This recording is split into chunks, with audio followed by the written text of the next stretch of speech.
الحمد لله رب العالمين والصلاة والسلام على رسول الله الأمين نبينا محمد وعلى آله وصحبه أجمعين أما بعد سورة التکویر سے انشاءاللہ آج ہم اپنے سبق کا آغاز کر رہے ہیں بإذن اللہ تعالی۔ سورة التکویر مکی سورت ہے اور 1 رکوع اور 29 آیات پر مشتمل ہے۔ اللہ سبحانہ و تعالیٰ اس صورت میں بیان فرماتے ہیں، اور اس صورت کو شروع کرنے سے پہلے میں اس صورت کے متعلق آپ کو ایک حدیث بھی سنانا چاہتا ہوں۔ نبی کریم صلی اللہ علیہ وسلم نے ارشاد فرمایا، اور یہ حدیث ابن عمر رضی اللہ عنہما سے مروی ہے۔ آپ صلی اللہ علیہ وسلم نے فرمایا کہ من سرہ ان ينظر الى یوم القیامت کأنہ رأی عین، جو شخص چاہتا ہے کہ قیامت کے دن کو اس طرح دیکھے کہ گویا کہ قیامت کا دن وہ آنکھوں سے نظر آنے والا ایک منظر ہے، وہ اس کو دیکھ رہا ہے، ہاں، تو وہ کیا کرے؟ آپ صلی اللہ علیہ وسلم نے فرمایا فَلْيَقْرَأْ، تو اس کو چاہیے کہ وہ پڑھے اِذَا الشَّمْسُ كُوِّرَتْ وَإِذَا السَّمَاءُ انفطرت وَإِذَا السَّمَاءُ انشقت، وہ سورہ تکویر، سورہ انفطار اور سورہ انشقاق پڑھے۔ اِذَا الشَّمْسُ كُوِّرَتْ یہ سورت پڑھے جو سورہ تکویر ہے، اور آپ نے فرمایا اِذَا السَّمَاءُ انفطرت سورہ انفطار پڑھے، اور آپ نے فرمایا اِذَا السَّمَاءُ انشقت سورہ انشقاق پڑھے۔ یہ حدیث مسند امام احمد میں ہے، سنن ترمذی میں ہے، اور حدیث سند کے اعتبار سے صحیح ہے۔ اور آپ یہ دیکھیں گے کہ اس حدیث میں قیامت کا ایک منظر جو ہے وہ ان صورتوں میں قیامت کا ایک منظر جو ہے وہ کھینچا گیا ہے۔ اللہ سبحانہ و تعالیٰ سورہ تکویر میں ارشاد فرماتا ہے بسم اللہ الرحمن الرحیم اذا الشمس کورت، جب سورج لپیٹ دیا جائے گا۔ یہاں سے لے کر اور وَإِذَا الْبِحَارُ سُجِّرَتْ آیت نمبر 6 تک قیامت کی 6 ہولناکیاں بیان ہو رہی ہیں، اور یہ وہ ہولناکیاں ہیں قیامت کی جو نفخہ اولا کے وقت روح پذیر ہوں گی۔ اس کے بعد پھر 6 مزید قیامت کی ہولناکیاں بیان ہوں گی، وہ ہوں گی جو نفخہ ثانیہ کے بعد وقوع پذیر ہوں گی۔ تو انشاءاللہ میں ساتھ ساتھ آپ کو بتاتا جاؤں گا کہ یہ کون سے نمبر کی ہولناکی ہے، اور انشاءاللہ اس کی تفصیل کچھ نہ کچھ ذکر کرتا جاؤں گا۔ تفصیل کا زیادہ وقت نہیں ہے اس وقت، ہمارا جو مطمع نظر ہوتا ہے وہ یہ ہوتا ہے کہ ہم درست ترجمہ اور جو معروف تفسیر ہے وہ ہم ذکر کر دیں۔ بسم اللہ الرحمن الرحیم اذا الشمس کورت، جب سورج لپیٹ دیا جائے گا۔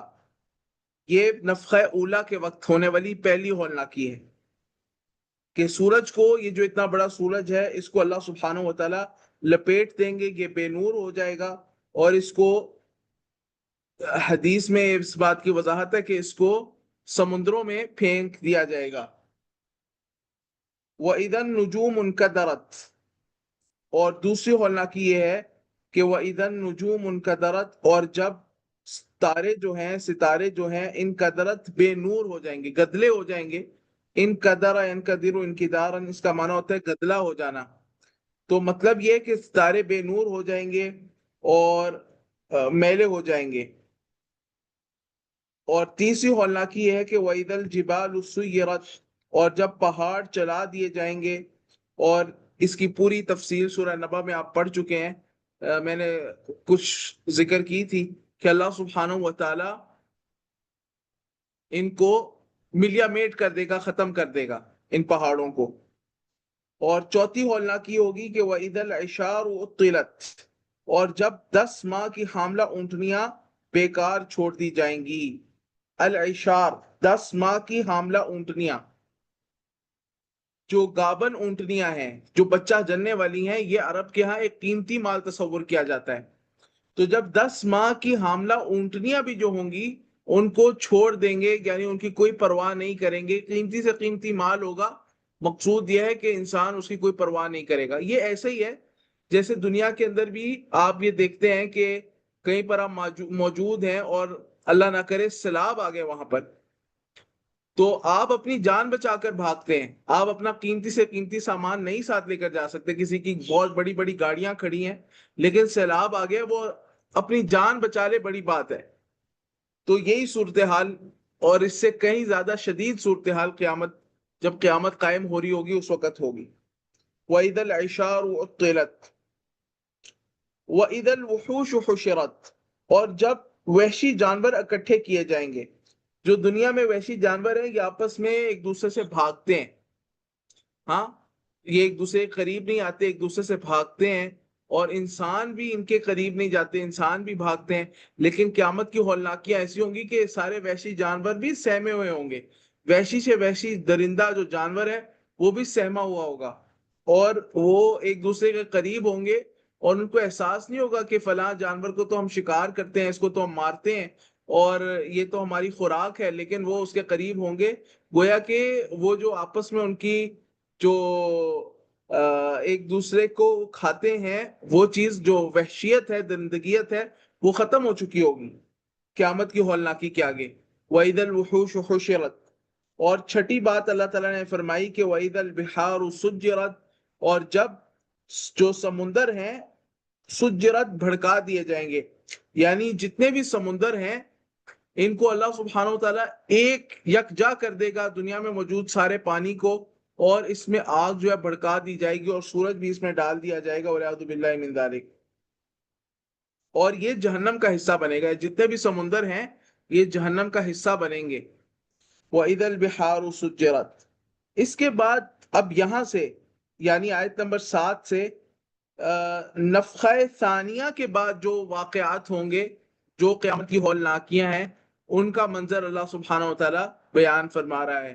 اللہ تعالیٰ نے فرمایا کہ وَإِذَا النُّفُوسُ زُوِّجَتْ، اور جب جو نفوس ہیں، روحیں ہیں، زُوِّجَتْ، ملا دی جائیں گی، جو انسانی نفوس ہیں وہ ملا دیے جائیں گے، یعنی جسموں سے، ارواحوں کو جسموں سے ملا دیا جائے گا، اور یہ کب ہوگا؟ جب باس بعد الموت ہوگا۔ اس لیے میں نے کہا ہے کہ نفخہ ثانیہ کے احوال اب وہ اللہ تعالیٰ ذکر کر رہا ہے۔ پھر فرمایا کہ وَإِذَا الْمَوْءُودَةُ سُئِلَتْ، اور جب زندہ درگور کی ہوئی بچی سے، ہاں، سئلت، سوال کیا جائے گا، اس سے پوچھا جائے گا۔ کیا پوچھا جائے گا؟ بِأَيِّ ذَنبٍ قُتِلَتْ، کس گناہ کی وجہ سے وہ قتل کی گئی۔ یہ میدان محشر میں حساب کے موقع پر اللہ سبحانہ وتعالیٰ سوال کرے گا کہ تجھے کس گناہ کی بنیاد پر قتل کیا گیا۔ تو یہ بھی اس کی ہولناکی ہے کہ اللہ سبحانہ وتعالیٰ ان امور کا حساب لے گا دنیا میں جو کچھ ہوا۔ اور نمبر 3، وَإِذَا الصُّحُفُ نُشِرَتْ، اور جب اعمال نامے پھیلا دیے جائیں گے، یعنی جو اعمال نامے ہیں وہ اللہ سبحانہ وتعالیٰ سامنے پھیلا دے گا، اور کہا جائے گا اقرأ کتابک، اپنے اعمال نامے کو پڑھ لے، آج تو خود اپنا حساب لینے کے لیے کافی ہے۔ نمبر 4، وَإِذَا السَّمَاءُ كُشِطَتْ، اور جب آسمان کی کھال اتار دی جائے گی، یعنی آسمان سے، جیسے آسمان کو، اس کے اوپر جو کھال ہے اس کو اللہ سبحانہ وتعالیٰ اتارے گا، اس کی کیفیت کو اللہ تعالیٰ ہی بہتر جانتا ہے، لیکن اس سے فرشتے جو ہیں وہ نازل ہوں گے، میدان محشر میں اس طرح تشریف لائیں گے، اور اسی طریقے سے بادل جو ہیں وہ نیچے آئیں گے۔ وَإِذَا الْجَحِيمُ سُعِرَتْ، اور نمبر 5 یہ ہے کہ وَإِذَا الْجَحِيمُ سُعِرَتْ، اور جب جہنم کو بھڑکایا جائے گا۔ وَإِذَا الْجَنَّةُ أُزْلِفَتْ، اور جب جنت قریب لائی جائے گی۔ یہ 6 قیامت کی، یعنی یہ کل جو ہے وہ 12 قیامت کے احوال ہیں، اور ان میں سے 6 نفخہ اولا کے ہیں، 6 نفخہ ثانیہ کے ہیں۔ اب نفخہ ثانیہ کے 6 احوال یہاں پر مکمل ہوئے، تو نتیجہ اللہ سبحانہ تعالیٰ بیان کر رہا ہے کہ علمت، جب یہ سب کچھ ہوگا تو جان لے گا، علمت، تو جان لے گا، نفس، ہر نفس، ما احضرت، جو اس نے حاضر کیا ہے، جو اچھا برا وہ قیامت والے دن لے کر آیا ہے وہ اس کو جان لے گا، اپنے اعمال۔ وہ نہ بھی جائے تو اللہ سبحانہ وتعالیٰ قسمیں کھا رہا ہے، فلا اقسم بالخنس۔ آپ میں سے کسی کا مائکرو فون کھلا ہے، اپنے مائکرو فون بند کر لیں برائے مہربانی۔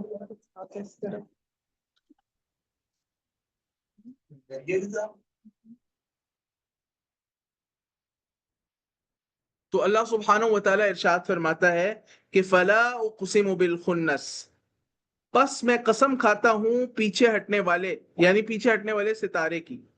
یہ جو لا ہے نا، یہ لا تاکیدیہ ہے، اس کا ہم ترجمہ نہیں کریں گے، یہ نہیں کہیں گے پس نہیں میں قسم کھاتا ہوں، نہیں۔ لا اقسم بیوم القیامہ، سورہ قیامہ میں بھی شاید میں نے آپ کو بتایا تھا یا شاید رہ گیا تھا کہ جو لام ہے وہاں پر یہ لام تاکیدیہ، اس کا ترجمہ نہیں کریں گے، یہ تاکید کے لیے ہوتا ہے۔ تو اس کے اندر تاکید کا معنی ہوتا ہے فلا اقسم، پس میں قسم کھاتا ہوں، قسم میں بھی تاکید ہے، پھر لام تاکید کا ہے، تو بہت زیادہ اللہ تعالیٰ زور سے قسم اٹھا رہا ہے کہ میں قسم اٹھاتا ہوں الخنس، پیچھے ہٹنے والے ستارے کی۔ الخنس یہ ستارہ ہے، یہ خمسہ متحیرہ آسمان میں ستارے ہیں، زحل، مشتری، عطارد، مریخ، زہرہ، یہ 5 ستارے ہیں، اور یہ ان کی جو چال ہے کہ یہ سیدھے چلتے ہیں، چلتے جاتے ہیں، پھر پیچھے چلنے لگتے ہیں۔ تو جب یہ پیچھے چلنے لگتے ہیں تو اللہ سبحانہ و تعالیٰ نے ان کی ایک کیفیت ذکر کیا کہ الخنس، پیچھے ہٹنے والے، الجوار الکنس، الجواری چلنے والے، تو یہ چلتے ہیں، سیدھے چلتے ہیں، پھر پیچھے چلتے ہیں، ٹھیک ہے، الجواری چلنے والے، الکنس چھپ جانے والے، چھپ جانے والے۔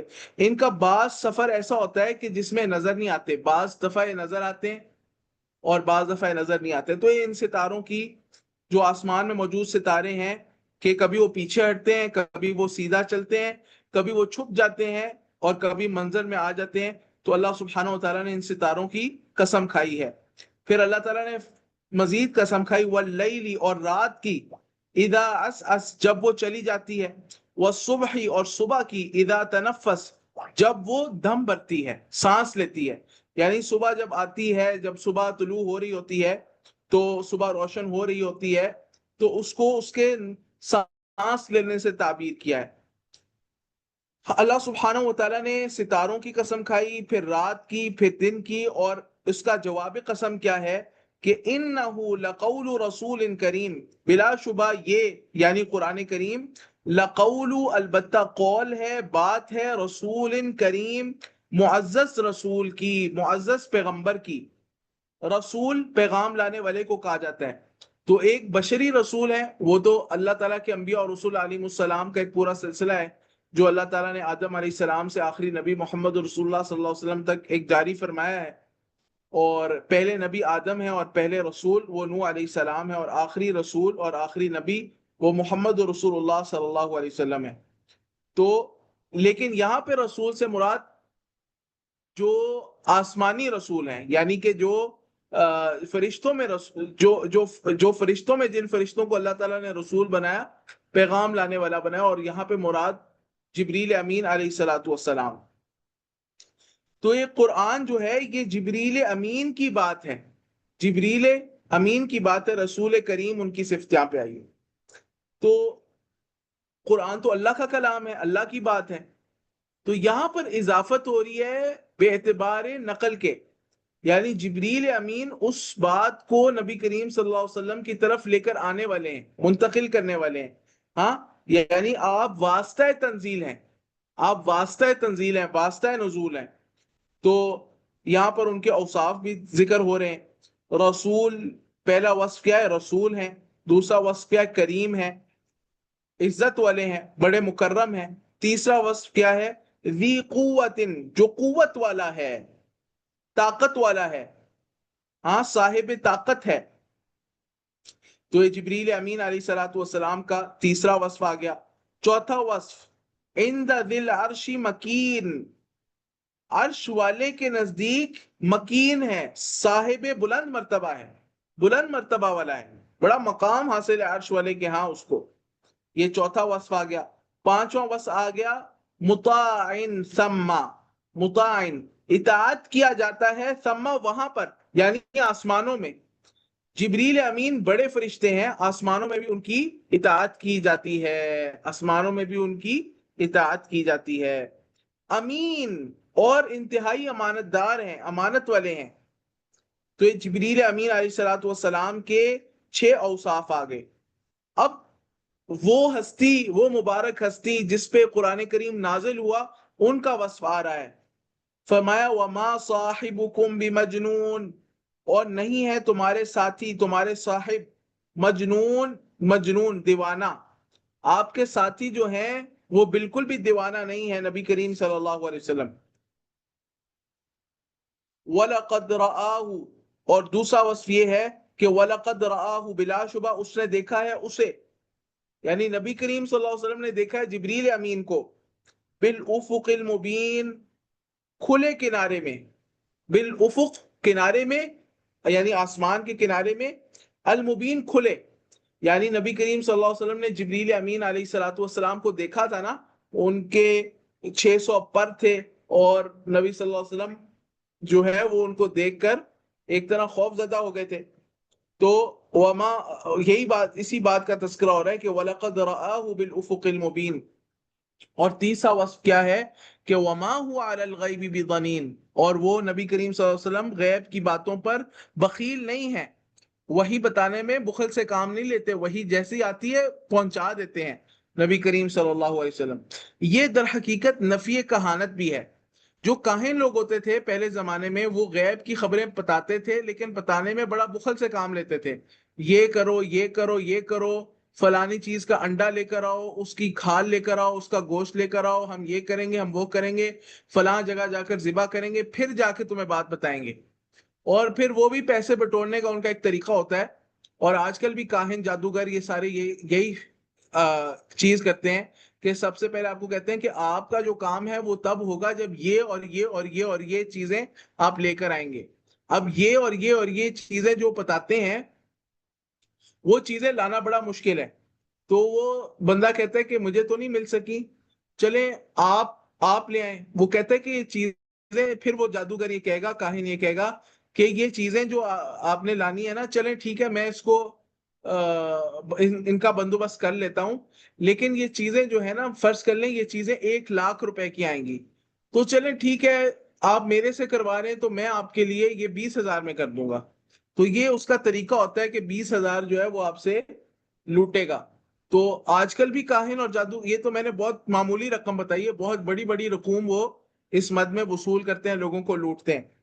تو اب وہ غیب کی خبر کوئی اس نے بتانی ہوتی ہے، وہ بھی جو محض اس کی کہانت ہے، محض دھوکہ ہے، فریب ہے، جھوٹی بات ہے، کوئی اس میں سچی بات نہیں ہوتی، یا جنات کی خدمت کر کے ان کا قرب حاصل کر کے ان کے ذریعے سے کوئی بات نکلوا لیتا ہے، تو وہ جو ہے اس نے بات بتانی ہوتی۔ لیکن یہاں پر نبی کریم صلی اللہ علیہ وسلم کے بارے میں کہانت کی نفی کی جا رہی ہے، وہ اس طرح کہ کہا جا رہا ہے کہ وما هو علی الغیب بضنین، آپ غیب کو بتانے میں، یعنی وحی کے بیان میں آپ بخل سے کام نہیں لیتے۔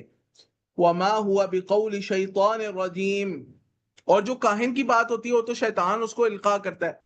وما هو بقول شیطان الرجیم، اور یہ قرآن نہیں ہے شیطان نے مردود کا قول، شیطان مردود کا قول نہیں ہے، بلکہ رحمان و رحیم کا قول ہے۔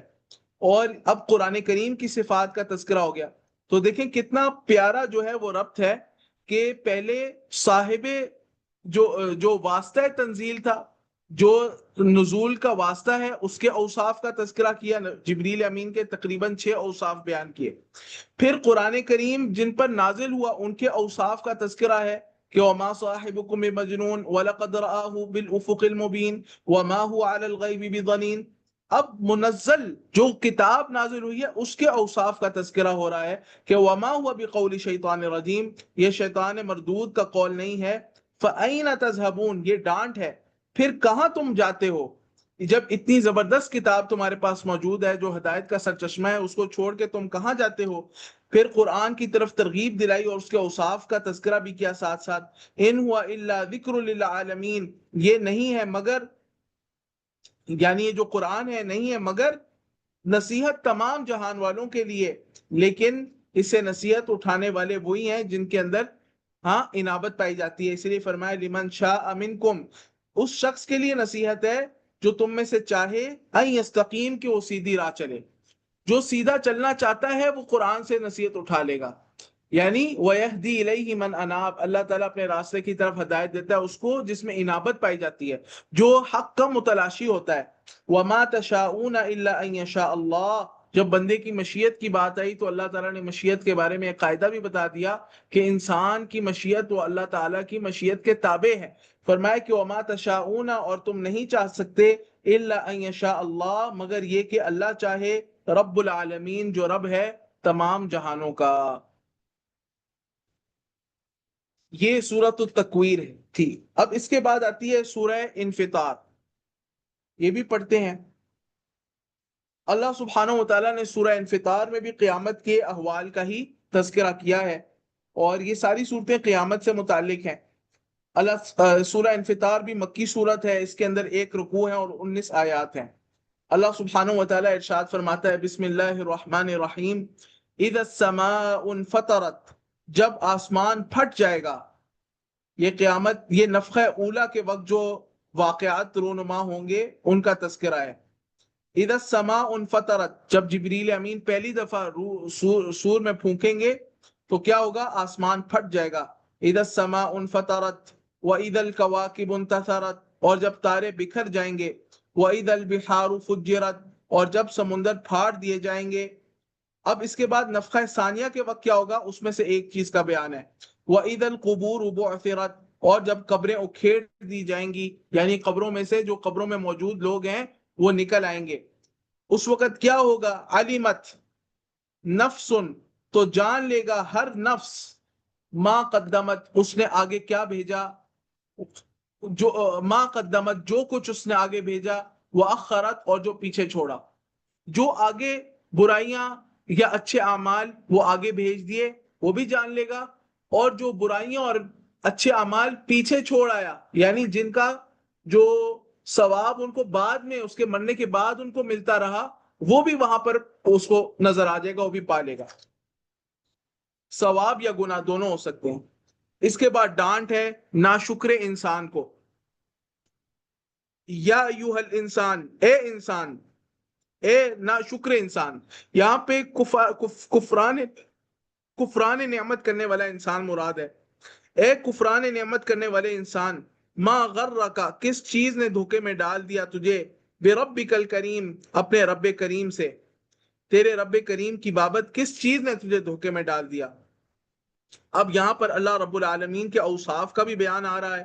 پہلا وصف تو آ گیا رب ہے، دوسرا وصف آ گیا کہ کریم ہے، تیسرا وصف یہ ہے کہ الذی خلقک، وہ جس نے تجھے پیدا کیا. چوتھا وصف یہ ہے کہ فسواک، پھر ٹھیک ٹھاک کیا تجھے، یعنی تیرے اعضاء کو درست کر دیا. اور پانچواں وصف یہ ہے کہ فعدلک، پھر معتدل بنایا تجھے. معتدل المزاج جو ہے وہ اللہ سبحانہ و تعالیٰ نے انسان کو بنایا. یہ اللہ سبحانہ و تعالیٰ کے انسان پہ احسانات ہیں. تو وہ رب جس کے اتنے زیادہ احسان ہیں کہ اس نے وہ کریم رب ہے. کرم اولاً وہ رب ہے، وہ تمہارا خالق، مالک، رازق و مدبر ہے. پھر وہ کریم ہے، پھر وہ اس نے تجھے پیدا کیا اور تجھے تیرے اعضاء کو درست کیا اور تیرے مزاج کو معتدل بنایا، یعنی انسان کو بیماریوں سے محفوظ رکھا. اس کو دیکھیں انسان کے اندر سرد مزاج بھی ہے، گرم مزاج بھی ہے، بلغمی مزاج بھی ہے. انسان کے اندر جو حکیم لوگ ہیں وہ جانتے ہیں سودوی مزاج ہے، بلغمی مزاج ہے، صفروی مزاج ہے. اور اگر صفروی مزاج غالب آ جائے تو انسان کا چہرہ زرد ہو جاتا ہے، ہاں اس کے اندر جو ہے وہ خون کی کمی ہو جاتی ہے. اور اگر بلغمی مزاج غالب آ جائے تو انسان کو زکام ہو جاتا ہے، انسان کی طبیعت خراب ہوتی ہے، اس کو ریشہ ہو جاتا ہے. اور اسی طریقے سے انسان کے اندر مختلف مزاج پائے جاتے ہیں. اللہ تعالیٰ نے انسان کو معتدل مزاج بنایا ہے، اسی لیے انسان چلتا پھرتا کام کاج کرتا ہے، کیونکہ جب اس کے مزاج کے اندر معتدل ہوتا ہے. جیسے ہی افراط و تفریط آتا ہے انسانی مزاج کے اندر، انسان بیمار ہو جاتا ہے. فعدلک، اللہ سبحانہ و تعالیٰ نے انسان کو معتدل المزاج بنایا. اس کے بعد اللہ تعالیٰ نے اپنی ایک چھٹا وصف یہ بھی بیان فرمایا کہ فی ای صورت، جس صورت میں شاء، اس نے چاہا، رکبک، ہاں جوڑ دیا تجھے. یعنی انسان کی شکل و صورت، اس کی حیت، اس کا جو قالب ہے وہ اللہ سبحانہ و تعالیٰ نے بنایا. اب ڈانٹ ہے، کلا، ہرگز نہیں، یعنی تجھے ناشکرا پن نہیں دکھانا چاہیے. بل تکذبون بالدین، بلکہ تو جھٹلاتا ہے، بالدین، جزا کے دن کو، فیصلے کے دن کو. وَإِنَّ عَلَيْكُمْ لَحَافِظِينَ، اور بلا شبہ تم پر نگران مقرر ہیں. اللہ سبحانہ و تعالیٰ نے ہمارے اوپر ایسے فرشتے مقرر کر لیے ہیں جو نگران ہیں. ان فرشتوں کے پہلا وصف تو اسی میں آ گیا کہ وہ حافظین ہیں، ہمارے اوپر خوب مکمل چوکیداری جو ہے وہ کر رہے ہیں. نمبر 2، کرامن، بڑے معزز ہیں وہ فرشتے، کاتبین، لکھنے والے ہیں، یعلمون ما تفعلون، چوتھا وصف بھی آ گیا کہ وہ جانتے ہیں اسے جو تم کر رہے ہو. سبحان اللہ. یہ وہ فرشتے ہیں جن سے ہمیں حیا کھانی چاہیے، ان سے بھی حیا کرنی چاہیے کہ جب انسان برائی کر رہا ہے یہ فرشتے اس پر مقرر ہیں، رحمان کے فرشتے اس پر مقرر ہیں، وہ اس کے گناہوں کو دیکھ رہے ہیں، اس کی نیکیوں کو بھی دیکھ رہے ہیں اور وہ لکھ رہے ہیں. بڑے معزز فرشتے ہیں، کرامن کاتبین یعلمون ما تفعلون. اس کے بعد اللہ سبحانہ و تعالی جو نیک لوگ ہیں ان کے انجام کا تذکرہ فرما رہا ہے کہ ان الابرار لفی نعیم، بلا شبہ جو نیکوکار ہیں البتہ وہ نعمتوں میں ہوں گے. وَإِنَّ الْفُجَّارَ لَفِي جَحِيمٍ، اور اب یہ جو فجار ہیں، جو ان کے انجام کا تذکرہ ہے کہ وَإِنَّ الْفُجَّارَ لَفِي جَحِيمٍ، اور بلا شبہ جو بدکار لوگ ہیں البتہ جہنم میں ہوں گے، جہیم میں ہوں گے. اور یہ جو نعمت ہے اور جو جہنم ہے یہ دنیا میں بھی بن جاتی ہے. جو نیکوکاروں کی زندگی ہے اللہ تعالیٰ دنیا میں اطمینان، راحت نفس دیتا ہے، وہ دنیا میں ہی ایک طرح جنت میں ہوتے ہیں. اور جو بدکار لوگ ہیں، نافرمان، فساق، فجار لوگ ہیں، اللہ سبحانہ و تعالیٰ ان کی زندگی سے راحت، سکون، چین، اطمینان اور تعلق باللہ کی جو لذت ہے وہ ان سے چھین لیتا ہے. اور اللہ سبحانہ و تعالیٰ ان کو مختلف طرح کے جو دباؤ ہیں اور ٹینشنیں ہیں اور پریشانی اور تکالیف ہیں ان میں جکڑ لیتا ہے، تو یہ دنیا بھی ان کی جہنم بن جاتی ہے. یصلونها یوم الدین، پھر فرمایا کہ وہ جو بدکار اور فجار لوگ ہیں وہ داخل ہوں گے اس میں فیصلے کے دن، جہنم میں داخل ہوں گے. وما هم عنها بغائبین، اور نہ وہ اس سے غائب ہوں گے، یعنی کہ ہمیشہ ہمیش جہنم میں رہیں گے. والعیاذ باللہ من ذالک. اب قیامت کی ہولناکی اللہ تعالیٰ بیان کر رہا ہے، تحویل قیامت، قیامت کی ہولناکی. وما ادراک ما یوم الدین، اور کس چیز نے خبر دی آپ کو کہ یوم الدین کیا ہے، فیصلے کا دن کیا ہے، بدلے کا دن کیا ہے. ثم ما ادراک ما یوم الدین، پھر تجھے کس چیز نے خبر دی کہ فیصلے کا دن کیا ہے. یوم لا تملک نفس لنفس شیئا، وہ دن ہے جس دن نہیں اختیار رکھے گا کوئی نفس کسی نفس کے لیے کچھ بھی، کسی کے پاس کوئی اختیار نہیں ہوگا. والامر یومئذ للہ، اور حکم اس دن صرف اللہ ہی کا ہوگا. تمام حکم، تمام امور اللہ سبحانہ و تعالیٰ کے قبضہ قدرت میں ہوں گے، اور جیسے اللہ سبحانہ و تعالیٰ فیصلہ فرمائے گا ویسے ہی ہوگا، اور کوئی اللہ سبحانہ و تعالیٰ پر دباؤ نہیں ڈال سکتا اور اس سے زبردستی کوئی فیصلہ نہیں لے سکتا جو اس کی مشیت کے خلاف ہو. اگلی سورت بھی پڑھتے ہیں، سورت المطففین.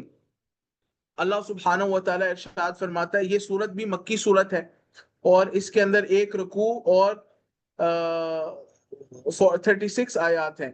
اللہ سبحانہ و تعالیٰ نے سورت کی ابتدا بھی ڈانٹ سے کی ہے، زجر سے کی ہے. ویل، ہلاکت ہے، بربادی ہے، ہاں، للمطففین، ناپ تول میں کمی کرنے والوں کے لیے.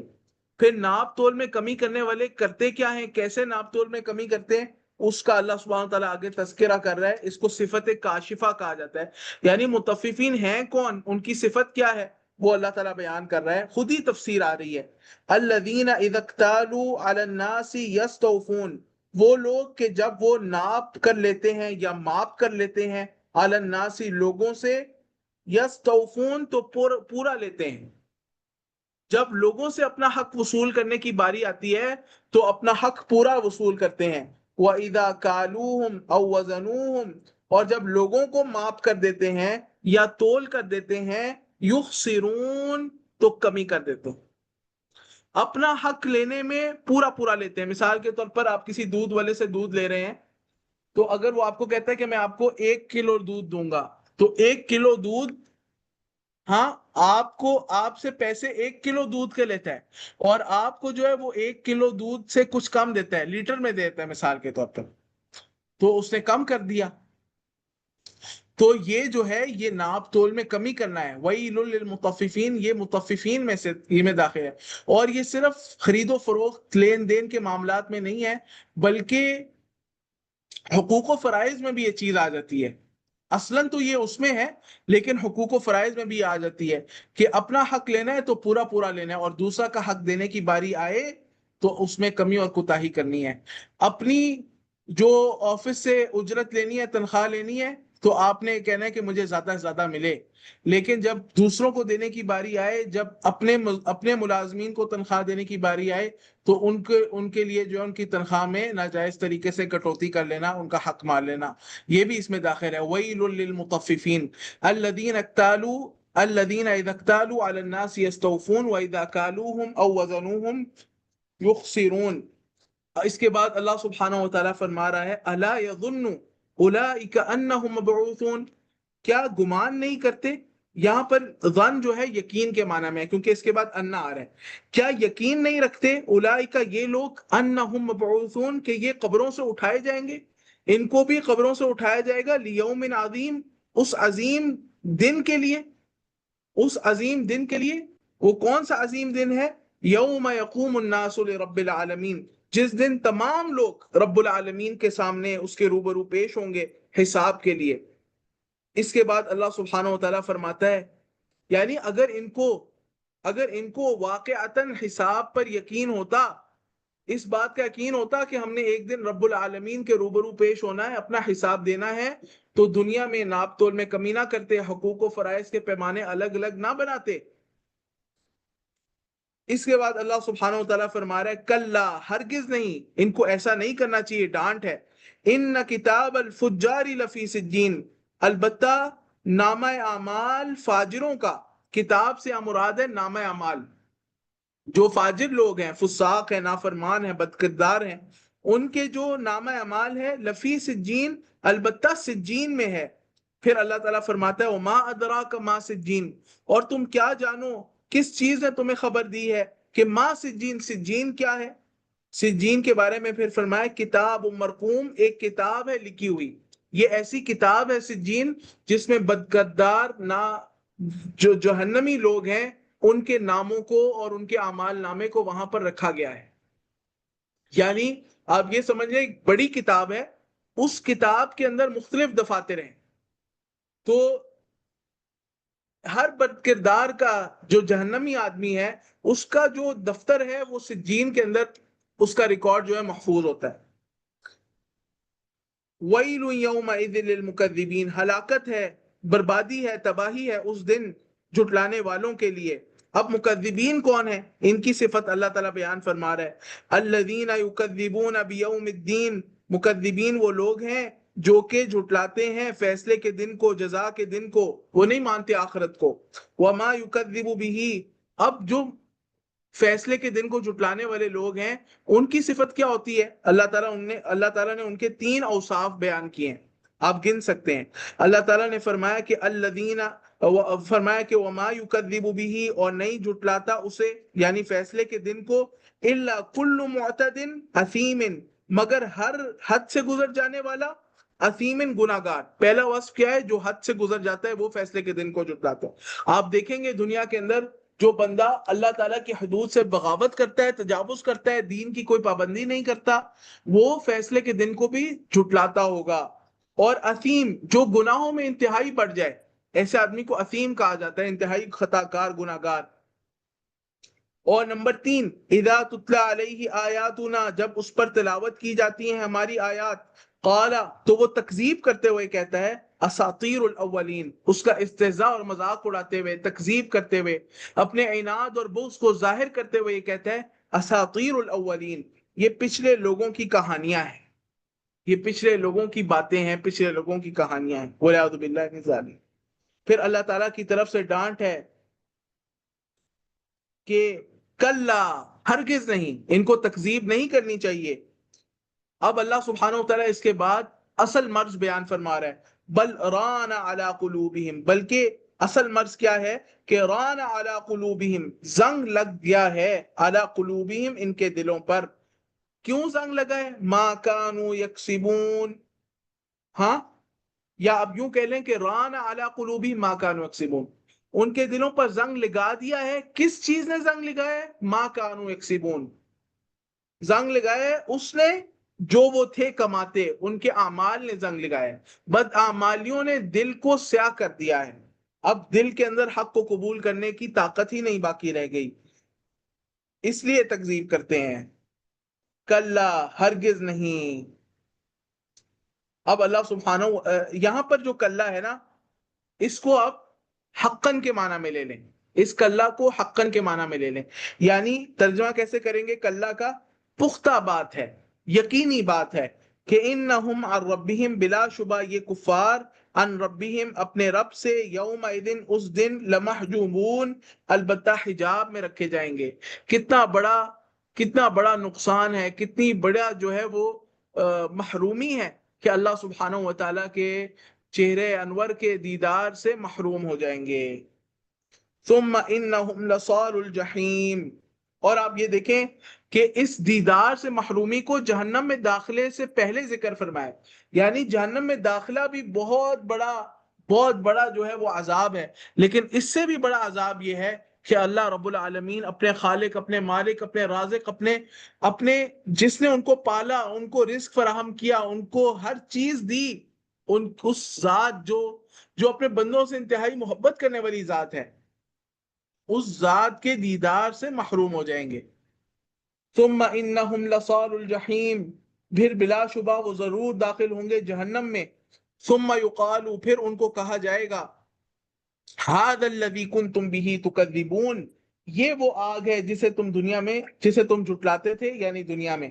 اس کے بعد نیکوکار لوگوں کا انجام، ابرار لوگوں کا انجام اللہ تعالیٰ بیان فرما رہا ہے۔ کلا، ہرگز نہیں، ان کتاب الابرار لفی علیین، بلا شبہ نامہ اعمال نیک لوگوں کا، نیکوکار لوگوں کا، لفی علیین البتہ علیین میں ہے۔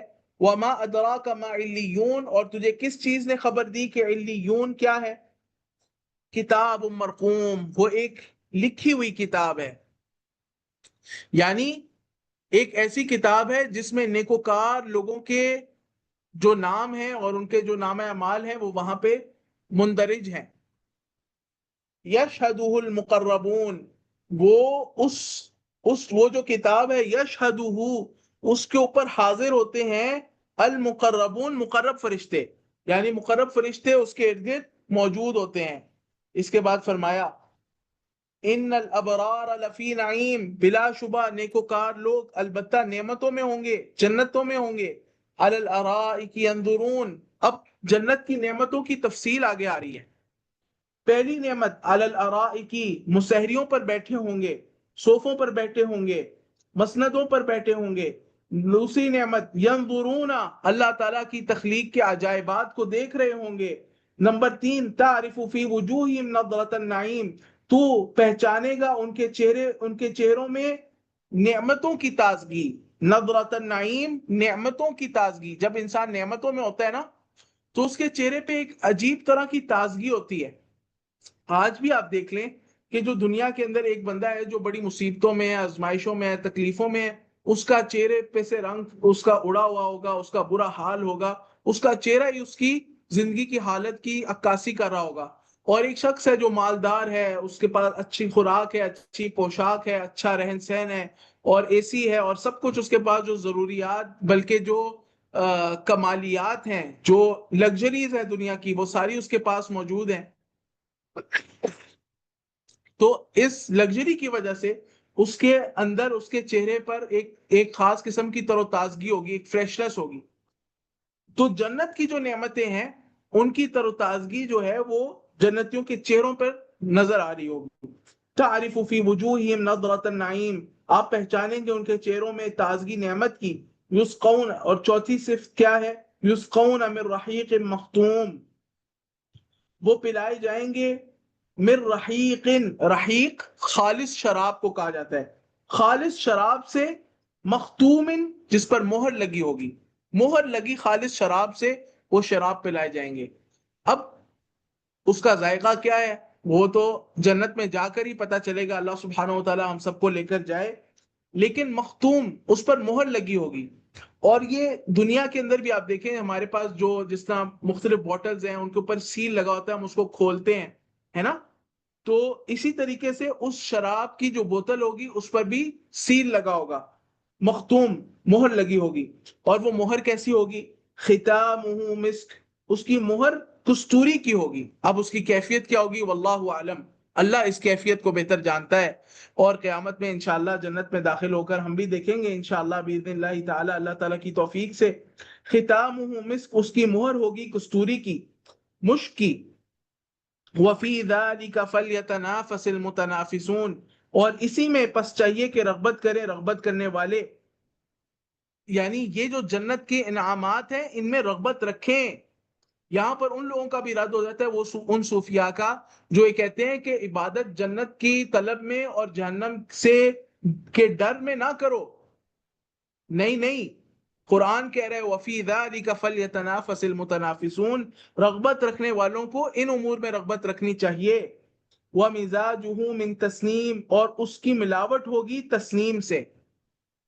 یہ جو رحیق شراب ہوگی اس پر مہر ہوگی مشک کی، اور اس شراب کے اندر تسنیم سے ملاوٹ کی گئی ہوگی۔ اچھا اچھا، یعنی کہ تسنیم کوئی اور چیز ہے، رحیق کوئی اور چیز ہے، لیکن اس رحیق میں، اس شراب میں جو خالص شراب ہوگی اس میں تسنیم کی ملاوٹ ہوگی، جس سے اس کا ذائقہ اور اچھا ہو جائے گا۔ تو تسنیم کیا ہے یا اللہ، تسنیم کیا چیز ہے؟ اللہ تعالیٰ فرماتے ہیں عین یشرب بها المقربون، تسنیم ایک ایسا چشمہ ہے، یشرب بها المقربون، جس سے پیئیں گے مقرب لوگ۔ ایک ہے ابرار، عام نیک لوگ، ایک ہے مقربین، زیادہ نیک لوگ، جن کو سابقون بھی کہا گیا ہے قرآن کریم میں، السابقون السابقون اولئک المقربون۔ جو دنیا میں نیکیوں میں سبقت لے جانے والے ہیں وہ آخرت میں بھی جنت میں داخل ہونے میں سبقت لے جانے والے ہوں گے، اور یہ لوگ مقرب لوگ ہیں۔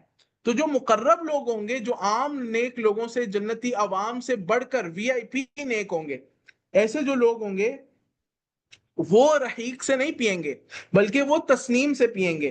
ہاں، جو عام لوگ ہوں گے ان کی رحیق میں تسنیم سے ملا دیا جائے گا۔ تو تسنیم اللہ تعالیٰ فرما رہے کہ ایک چشمہ ہے جس سے مقرب لوگ پئیں گے۔ تو سبحان اللہ، آپ دیکھیں جنت میں بھی مراتب ہیں، جنت میں بھی مراتب ہیں۔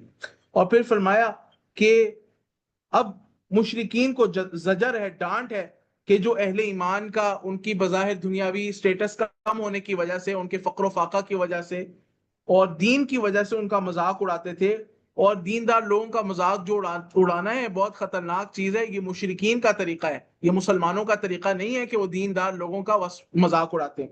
فرمایا کہ ان الذین اجرموا، بلا شبہ وہ لوگ جنہوں نے جرم کیا، کانوا من الذین آمنوا، تھے وہ ان لوگوں پر جو ایمان لائے، یضحکون، ہنستے، یعنی دنیا میں ہنستے تھے۔ وَإِذَا مَرُّوا بِهِمْ يَتَغَامَزُونَ، اور جب وہ گزرتے تھے ان کے پاس سے، یتغامزون، تو آنکھوں سے آپس میں اشارہ کرتے تھے۔ غمز کہتے ہیں آنکھوں سے ایک دوسرے کو اشارہ کرنا، تو یتغامزون، ایک دوسرے کو باہم اشارہ کرتے تھے ان کے متعلق، دیکھو وہی آ گیا، یہ بڑا جو ہے وہ دیندار آدمی بنا پھرتا ہے، بڑا نمازیں پڑھتا ہے، یہ وہی آ گیا ہے، یہ مولانا صاحب آ گئے ہیں، یتغامزون۔ نمبر 3، وَإِذَا انْقَلَبُوا إِلَىٰ أَهْلِهِمُ انْقَلَبُوا فَكِهِينَ، اور جب وہ لوٹتے تھے اپنے اہل کی طرف، انقلبوا فکہین، تو لوٹتے دل لگی کرتے ہوئے، یعنی اہل ایمان کی برائیاں کرتے ہوئے اور ان پر ٹھٹا اور مذاق کرتے ہوئے۔ وَإِذَا رَأَوْهُمْ، اور جب وہ کافر دیکھتے ان مسلمانوں کو، وَإِذَا رَأَوْهُمْ، جب وہ کافر دیکھتے ان مسلمانوں کو، قالو، تو کہتے تھے، ان هؤلاء لضالون، بلا شبہ یہ لوگ البتہ گمراہ ہیں، یہ تو سیدھے راستے کو چھوڑ چکے ہیں، تو منحرف لوگ ہیں۔ وما ارسلوا علیہم حافظین، حالانکہ نہیں وہ بھیجے گئے تھے ان پر نگران۔ ان کافروں کو کیا مسلمانوں کا اللہ نے نگران بنایا ہوا تھا دنیا میں؟ یہ تو نگران ہی تھے کہ فیصلہ کرتے رہیں کہ یہ گمراہ لوگ ہیں، یہ ہدایت یافتہ لوگ ہیں۔ مسلمان یہ فیصلہ کرتے ہیں کس بنیاد پہ؟ وحی کی بنیاد پہ۔ ہم اگر کسی کو کہتے ہیں کہ فلاں آدمی گمراہ ہے، فلاں لوگ کافر ہیں، فلاں لوگ مسلمان ہیں، فلاں لوگ مطیع ہیں، فلاں لوگ نافرمان ہیں، تو ہم یہ فیصلہ کرتے ہیں وحی کی بنیاد پہ، ہماری کوئی حیثیت نہیں ہے کہ ہم یہ بات کر سکیں۔ یہ تو فیصلے اللہ اور اس کے رسول نے کیے ہیں، یہ تو وحی کی روشنی میں فیصلے ہوتے ہیں، تو کافروں کو تو یہ نگرانی دی نہیں گئی کہ وہ فیصلے کریں۔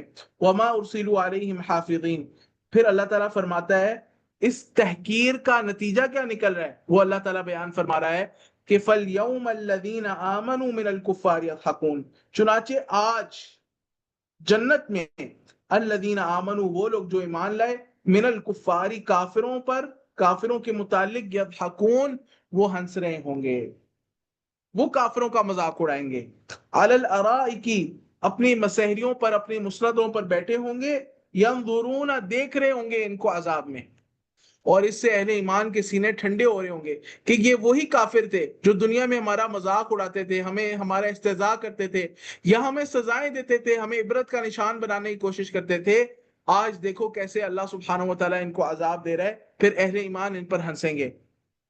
هل ثوب الكفار ما كانوا يفعلون، حل یقیناً، یہاں پہ حل تحقیق کے معنی میں یقیناً، ثوب الکفار بدلہ دیا گیا کافروں کو، ما كانوا يفعلون اس چیز کا جو وہ کرتے تھے، ان برے اعمال کا جو کرتے تھے، یعنی قیامت والے دن اللہ سبحانہ و تعالیٰ ان کو ان کے برے اعمال کا پورا پورا بدلہ دے دے گا۔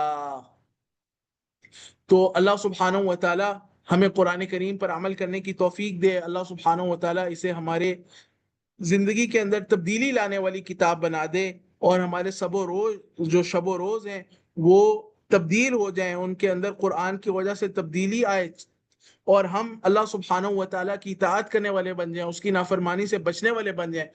اللہم آتی نفوسنا تقواہا وزکیہا انکا انت خیر من زکاہا انت ولیہا ومولاہا، اللہم آتی نفوسنا تقواہا وزکیہا انکا انت خیر من زکاہا انت ولیہا ومولاہا، اللہم آتی نفوسنا تقواہا وزکیہا انکا انت خیر من زکاہا أنت وليها ومولاها، اللهم اقسم لنا من خشيتك ما تحول به بيننا وبين معاصيك، ومن طاعتك ما تبلغنا به جنتك، ومن اليقين ما تهون به علينا مصائب الدنيا، اللهم متعنا بأسماعنا وأبصارنا وقواتنا أبدا ما أحييتنا، اللهم اجعل ثأرنا على من ظلمنا وانصرنا على من عادانا، اللهم لا تسلط علينا من لا يخافك فينا ولا يرحمنا، اللهم ربنا آتنا في الدنيا حسنة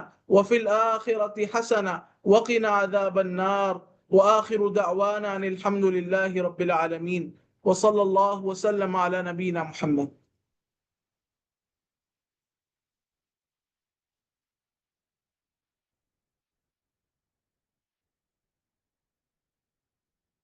السلام علیکم ورحمۃ اللہ وبرکاتہ۔